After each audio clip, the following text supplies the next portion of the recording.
Hello दोस्तों, welcome back to the channel Srishti study point. और जो साइंस के एमसीक्यूज को लेकर जो सीरीज़ चल रही है उसकी ये चौथी वीडियो है। बहुत इंपॉर्टेंट क्वेश्चन है। पिछली 3 वीडियो अगर आपने नहीं देखी है तो जाके देख लीजिएगा, चैनल पर अपलोडेड है। और इस वीडियो को पूरा देखिएगा। अगर ये वीडियो अच्छी लगे तो लाइक कीजिएगा, चैनल पर नए हो तो सब्सक्राइब भी कर लीजिएगा, शेयर भी कर दीजिएगा। देरी ना करते हुए देखते हैं पहला क्वेश्चन। दोस्तों, जीन किसकी कार्यात्मक इकाई है, ये क्वेश्चन है इसमें। तो जीन जो है गुणसूत्र की कार्यात्मक इकाई है। अगर आपने सेल पढ़ी है, कोशिका के बारे में पढ़ा होगा, तो उसमें गुणसूत्र भी होंगे। गुणसूत्र में जीन होती है सबसे छोटी यूनिट। ठीक है, तो ये उसी के बारे में यहाँ पर बताया गया है। और गुणसूत्र को इंग्लिश में कहते हैं क्रोमोसोम। अगला प्रश्न है यहाँ पर, खुरपका और मुंह पका, ये जानवरों में होता है रोग। ठीक है, उनके खुर जो होते हैं, पैर पक जाते हैं, मुंह पक जाता है। तो ये जो है इनका कौन कौन से जानवर में होते हैं उसका पूरा एक समूह इसमें दे रखा है। तो सही समूह कौन सा है? तो मवेशी, भेड़ और सूअर। मवेशी जो होते हैं वो गाय भैंस वगैरह को मवेशी कहते हैं। ठीक है, गाय भैंस जो होते हैं मवेशियों में आते हैं। तो गाय भैंस ये सब, और भेड़ और सूअर। गाय भैंसों में देखा भी होगा लोकल में मुँह खुरपका और मुँह पका की बीमारी हो जाती है।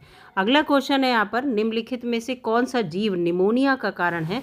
तो निमोनिया बैक्टीरिया के कारण होती है। ठीक है, किसके कारण होती है? Bacteria, Streptococcus pneumoniae, Streptococcus. ठीक है, स्ट्रेप्टोकोकस। देखिए, कॉकस जब लिखा है तो हमेशा हमें जो है बैक्टीरिया ही होते हैं, कोकाई वगैरह। और यहाँ पर निमोनी करके यहाँ पर नाम होता है उसका, इससे निमोनिया होती है बच्चों को। तो ये इसका साइंटिफिक नेम होता है बैक्टीरिया का, जिससे निमोनिया होती है। जॉन रोग पशुओं में एक प्रकार का कैसा रोग, किसका रोग है? ये आंत का रोग है। आंत में होता है रोग पशुओं में, जॉन्स रोग। जॉन्स रोग भी कहते हैं इसे। अगला है, इसमें से कौन सा जो है प्लाज्मोडियम की इसकी प्रजाति, जो ये पाइपर है, विवैक्स है, फॉल्सीपेरम है, मलेरिया है, इनमें से कौन सी ऐसी प्रजाति है जिससे मलेरिया नहीं होता है? ठीक है, यहाँ पर नहीं होता है पूछा है।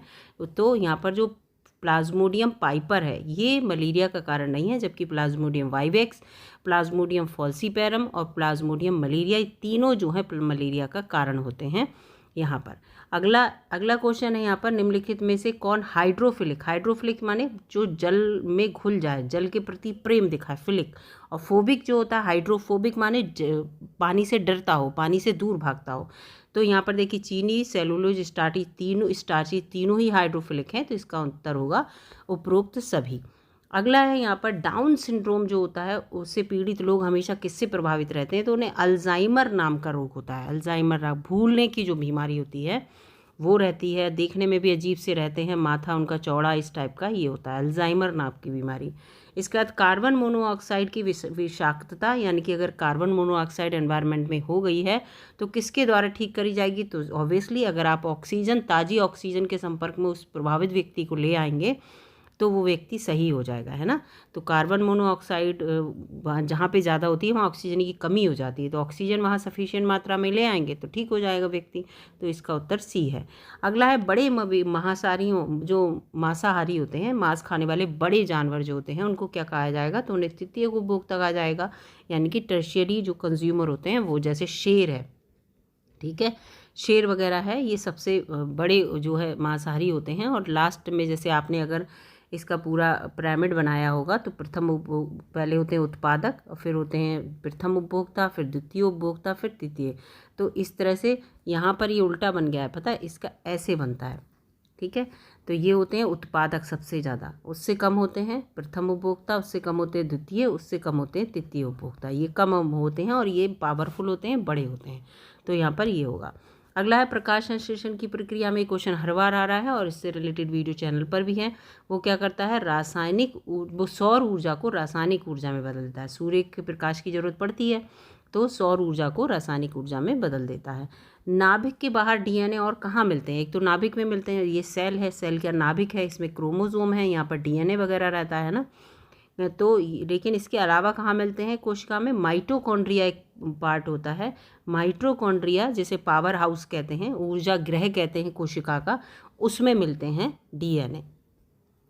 नर और मादा युग्मकों के संलयन यानी कि मिलने से, यानी कि मेल और फीमेल, ठीक है, मेल और फीमेल, अगर मेल का क्या है, मेल का स्पर्म और फीमेल का ओवम दोनों मिलेंगे तो क्या बनाते हैं? जाइगोट बना लेते हैं, है ना। तो इसको क्या कहते हैं? तो इसको निषेचन कहते हैं। फर्टिलाइजेशन तो होता है वो, ठीक है, फर्टिलाइजेशन कहते हैं इसको इंग्लिश में।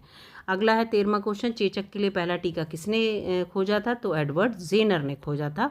इसके बाद अगला क्वेश्चन है, रासायनिक यौगिक आरडीएक्स का उपयोग विस्फोटक के रूप में किया जाता है। नाम सुनते ही समझ गए होंगे आप, ठीक है। इसके बाद अगला क्वेश्चन है कि कौन सा वैज्ञानिक जड़त्व के नियम, गतिज समीकरण, खोज आदि से संबंधित है? तो गैलीलियो है। कौन है? गैलीलियो इससे संबंधित है। अगला प्रश्न है, wireless telegraphy, radio wireless massage का आविष्कार जो है किसने किया था? तो ये जो है जी मार्कोनी ने किया था। किसने किया था? मार्कोनी के किया था। कौन सा वैज्ञानिक इलेक्ट्रॉन की खोज जे थॉमसन ने की थी। जे थॉमसन ने की थी, है ना। और इसके बाद टॉमसन भी लोग कहते हैं, थॉमसन को बहुत से लोग टॉमसन भी कहते हैं। ईंट पर नाच करके अगर आपने पढ़ा होगा तो इलेक्ट्रॉन, प्रोटॉन, न्यूट्रॉन की खोज के बारे में पता होगा। भौतिकी के लिए निम्नलिखित में से कौन सा उत्कृष्ट योगदान वैज्ञानिक न्यूटन से जुड़ा है? तो तीनों ही जुड़े हैं। सार्वभौमिक गुरुत्वाकर्षण का नियम है, गति का नियम और कैलकुलस की खोज जो है, ये तीनों ही न्यूटन ने की थी। तो ये इसका आंसर होगा उपरोक्त सभी। अगला है, निम्नलिखित में से कौन सा वैज्ञानिक रेफ्रिजरेटर यानी कि फ्रिज का आविष्कार जिसने किया? तो ये जो फ्रिज का आविष्कार किया था ये हैरिसन और कैटलिन ने किया था। किसने किया था? हैरिसन और कैटलिन ने। इसके बाद है कि लिफ्ट का आविष्कार किसने किया था? तो लिफ्ट का आविष्कार एफ जी ओटिस ने किया था, लिफ्ट का आविष्कार। तो ये 20 क्वेश्चन मैं यहाँ पर लेके आई थी। अगर ये 20 क्वेश्चन आपको अच्छे लगे तो दोस्तों लाइक कीजिएगा, और चैनल पर नए हो तो सब्सक्राइब भी कर लीजिएगा, और इसके साथ साथ दोस्तों में शेयर भी कर दीजिएगा, जिससे कि ये वीडियो जो है आपके दोस्तों तक पहुंच सके। अब इसी तरह की सीरीज़ जो है मैं कंटिन्यू चलाती रहूँगी। साइंस के 20 क्वेश्चन, ज़्यादा बड़ी वीडियो नहीं होगी। और अगर वीडियो आपको अच्छी लगी है तो फिर से वही कह रही हूँ कि शेयर ज़रूर करिएगा, लाइक कीजिएगा। मिलूँगी अगली वीडियो में, तब तक के लिए नमस्कार दोस्तों, धन्यवाद पूरी वीडियो देखने के लिए।